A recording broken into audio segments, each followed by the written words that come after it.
Hello and welcome to a Smurd P video, and today I am looking at the deluxe release of Venom, originally released as a Venom Build-A-Figure monster in a wave in fact it might have only been last year.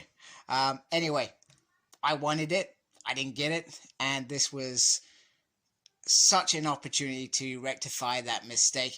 It was more about I didn't want to buy the whole Spider-Man wave. I can't remember the figures that were in it. From my perspective, I haven't bought a Spider-Man figure for well over a good year and a bit, to be fair, and I was trying to collect the Spider-Man to have an animated kind of wave, and in the end I had to focus on concentrating on the X-Men Marvel Legends, which is what I love the most. I love Spider-Man, but just not as much. But this figure was one that I was not going to miss, so I picked it up. So I'm loving the box. The box looks beautiful. On the top it even has a weird kind of Venom spider there. On the side it has this beautiful, beautiful artwork. It's absolutely stunning. And on the back we got a promo picture. Eddie Brock takes vengeance on his skeptics as the all-consuming, spine-chilling symbiote Venom.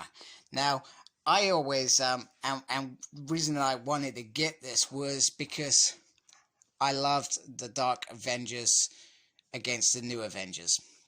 Norman Osborn's evil team, I loved it. So that was a reason that I wanted it, because I wanted Matt Gargan, and every now and then, in Thunderbolts especially, this was his Venom, so to speak. That's how I see it. I don't see this as Eddie Brock. You guys correct me, or, you know, do whatever it is you want to do. But for me, this is all about Matt Gargan's Venom, the one that would just bite people's heads off and do crazy crap like that.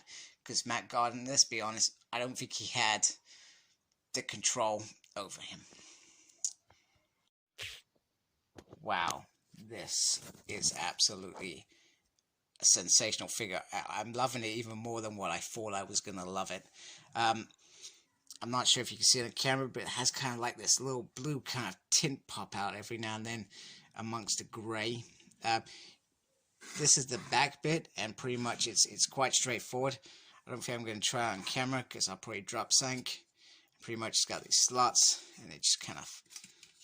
See, I'm already doing it already. Oh, maybe I can do it on camera. Hey, look at that. I did sync on camera without breaking it.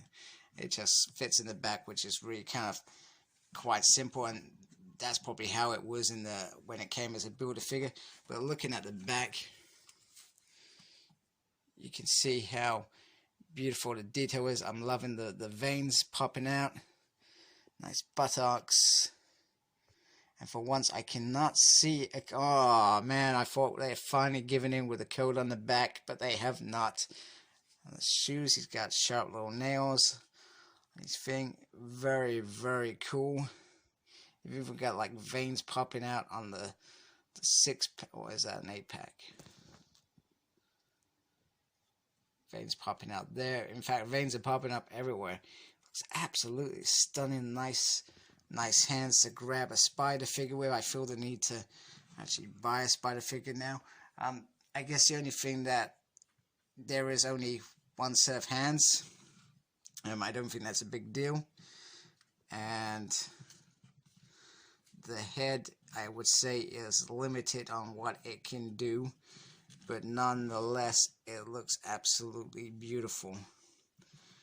Now, we've had quite a few symbiote related figures over the years.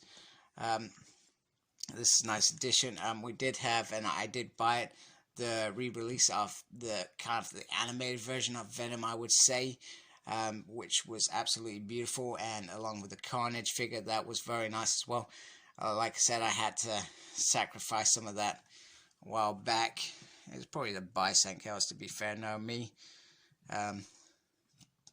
because I didn't see it as that's my core collection at the time.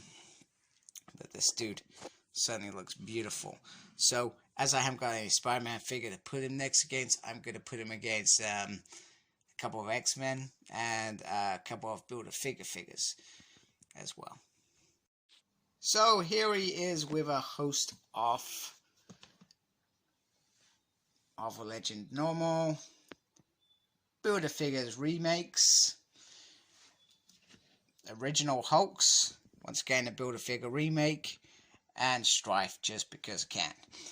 So in size he is on par with Ares, almost as big as Juggernaut and Hulk, and the Wolverine looks absolutely beautiful against him.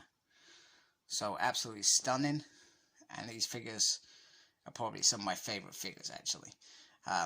In fact, most of my figures that I have are my favorite figures in one way or another. So I feel like I probably should be pressing on to complete a Dark Avengers team without probably really giving it that much thought, to be fair. Now I know there's a Sentry out there. Miss Marvel's probably the one that doesn't exist, so I think that's probably the only letdown with that. And hopefully, with the amount of decent figures we've been getting out each year, it's only a matter of time, to be fair. And even if they gave us a Dark Avengers complete set, people will buy it, man. And with 2 Build-A-Figures in it as well, they could sell it for a decent amount and people will still buy it because they'll still be happy, because we wouldn't mind spending 25 quid on that or 25 quid on that.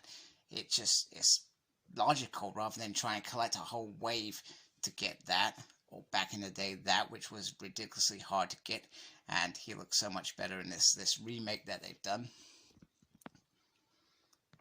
So I just wanted to take the time to point out not just the awesome pose that I did, but the lovely artwork that we seem to get in these boxes as well. Sometimes we don't take the time to, well, me personally, I don't always take the time to look at them and show them off, and they're usually lovely. And if you wanted to use them, I'm pretty sure you could use them behind your set of Marvel Legends if you wanted to.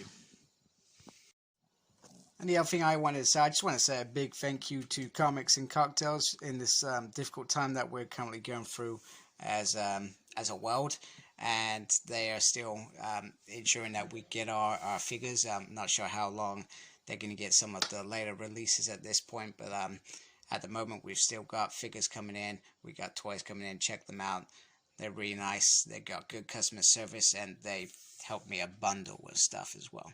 So take care.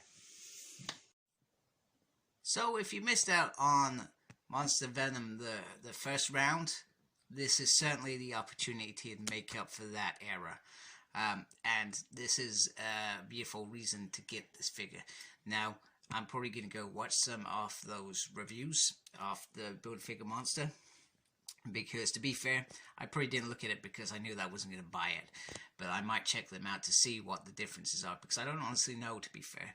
But I love this figure, I love the paint on it, I love how he looks. Articulation, I think you have to probably work very hard to get some decent shots of him, but I think you can. I've seen some great pictures up online on some of the Facebook pages, so definitely worth doing that. So like, comment, subscribe, follow me on Facebook, my page is SmurredP. Follow me on Twitter at SmurredP, tweeting and stuff. And as always, embrace the geekiness. Take care. Goodbye, peeps.